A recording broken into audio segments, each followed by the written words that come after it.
Nominated పదవుల భర్తీపై ఆంధ్రప్రదేశ్ ముఖ్యమంత్రి Chandrababu focus పెట్టారు. పార్టీ కోసం కష్టపడి పనిచేసిన వారికి నామినేటెడ్ పదవులు ఇస్తామని చంద్రబాబు స్పష్టం చేశారు. గతంలో మాదిరిగా జాప్యం చేయకుండా నామినేటెడ్ పదవులను భర్తీ చేయాలని ఆయన భావిస్తున్నారు. పార్టీ ఎంపీ, మంత్రులు, ఎమ్మెల్యేలు, ముఖ్య నేతలతో జరిపిన టెలికాన్ఫరెన్స్ లో చంద్రబాబు స్పష్టంగా చెప్పినట్టు తెలిసింది. కూటమి విజయాన్ని కార్యకర్తలకు అంకితం చేసినట్టు టెలికాన్ఫరెన్స్ లో చంద్రబాబు పేర్కొన్నారు. ఘన విజయానికి కారణమైన కార్యకర్తల రుణం తీర్చుకుంటామన్నారు. త్వరలో నామినేటెడ్ పదవుల భర్తీ జరుగుతుందన్నారు. ఎవరు ఏ మేరకు పని చేశారోనని సమాచారం పార్టీ దగ్గర ఉందన్నారు.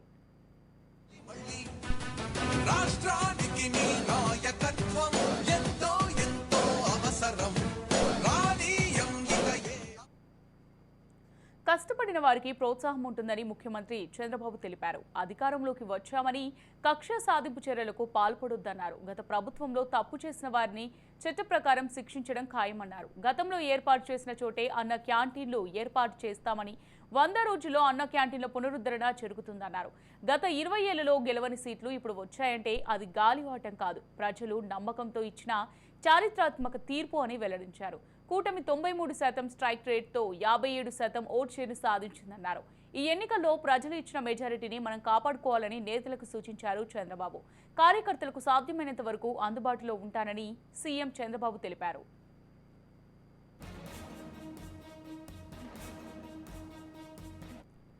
ఈ అంశానికి సంబంధించి తాజా అప్డేట్స్ మా ప్రతినిధి శ్రీనివాస్ అందిస్తారు. శ్రీనివాస్, మరొకసారి రాష్ట్రంలో నెలకొన్నటువంటి పరిస్థితుల దృష్ట్యా ప్రస్తుతానికి నామినేటెడ్ పదవులు ఎవరైతే ఉన్నారో వాళ్ళందరూ కూడా గత ప్రభుత్వం ఇచ్చినటువంటి నామినేటెడ్ పదవులు ఇప్పటికే చాలా మంది రాజీనామా చేసి వెళ్తున్న నేపథ్యం కనిపిస్తుంది. సార్ చూసినట్లయితే కనుక చంద్రబాబు తను వేగంగా అడుగులేస్తారని చెప్పుకోవచ్చు. పార్టీ కోసం పనిచేసినటువంటి వ్యక్తులు ఎవరైతే ఉన్నారో వాళ్ళందరికీ సంతృప్తి పరిచే విధంగా, అంతేకాకుండా గతంలో పార్టీ కోసం పనిచేసిన వ్యక్తులు ఎవరైతే ఉన్నారో వాళ్ళందరూ అధికారంలోకి వస్తే కనుక తప్పకుండా పార్టీ నుంచి వాళ్ళకి కావాల్సినటువంటి అంటే ప్రభుత్వం ఏర్పడితే కనుక ప్రతి ఒక్కరికి కూడా పార్టీ వాళ్ళకి కృతజ్ఞత ఇచ్చేస్తుందని చెప్పడం కూడా జరిగింది. దానిలో భాగంగానే రాష్ట్రంలో ఎన్నైతే నామినేటెడ్ పదవులు ఉన్నాయో ఆ పదవులన్నిటి కూడా భర్తీ చేయడానికి చాలా వేగంగా అడుగులేస్తారని చెప్పుకోవచ్చు. అందులో భాగంగా ఈ రోజు నేతలతో టెలికాన్ఫరెన్స్ లో చంద్రబాబు మాట్లాడడం జరిగింది.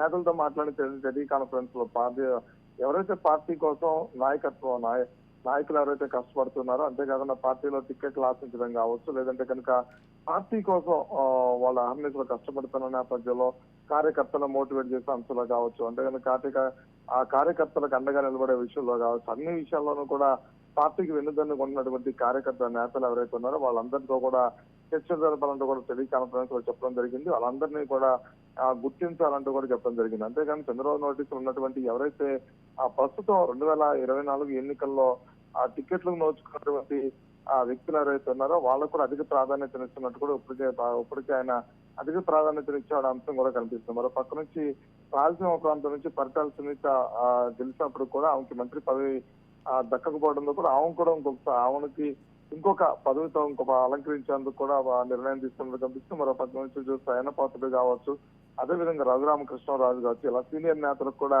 ఆ పార్టీ అంటే ఆ ప్రభుత్వం ఏర్పడిన తర్వాత వాళ్ళకి గౌరవప్రదమైనటువంటి స్థానాన్ని కల్పించే విధంగా కూడా ప్రయత్నాలు చేస్తారు. మరో పక్క నుంచి చూస్తే కనుక రాష్ట్రంలో ఆ కార్యకర్తలు ఎవరైతే ఉన్నారో అంటే అర్హత కలిగినటువంటి అర్హత అంటే టీడీపీలో ఉన్నటువంటి ప్రతి కార్యకర్త కూడా అర్హత కలిగినటువంటి వ్యక్తిగా కూడా పార్టీ మొదటి నుంచి క్యాడర్ గుర్తిస్తూ వస్తుంది. అందులో భాగంగానే పార్టీలో నాయకత్వం పెరగాలి అంటే కనుక ఇప్పుడు చాలా మంది యువతకి అవకాశాలు ఇవ్వాలనేది కూడా గతంలో నారా లోకేష్ చెప్పారు. అదేవిధంగా యువత 40% రాజకీయాల్లో 40% టీడీపీ పార్టీ అధికారంలోకి వస్తే 40% అవకాశాలు కూడా కల్పిస్తామని చెప్పారు. అందులో భాగంగానే నామినేటెడ్ పదవులు ఏవైతే ఉన్నాయో అవి అత్యధికంగా యువతకి ఇచ్చేందుకు కూడా పెద్ద ఎత్తున కసరత్తు జరుగుతున్నట్టు తెలుస్తుంది. అయితే ఇప్పటికే నేతలందరితో కూడా టెలికాన్ఫరెన్స్ లో మాట్లాడుతున్నారు. జాప్యం జరగకుండా గతంలో మాదిరిగా ఈసారి ఎటువంటి జాప్యాలు జరగకుండా త్వరగతిన ఏదైతే నామినేటెడ్ పదవులు ఉన్నాయో అవి భర్తీ చేయాలంటూ కూడా ఆదేశాలు ఇచ్చినట్టు తెలుస్తుంది. కార్యకర్తలతో అంటే ఈ రోజు మాట్లాడిన నేతలతో టెలికాన్ఫరెన్స్ లో కూడా చాలా స్పష్టంగా చెప్పడం జరిగింది. అప్పటికే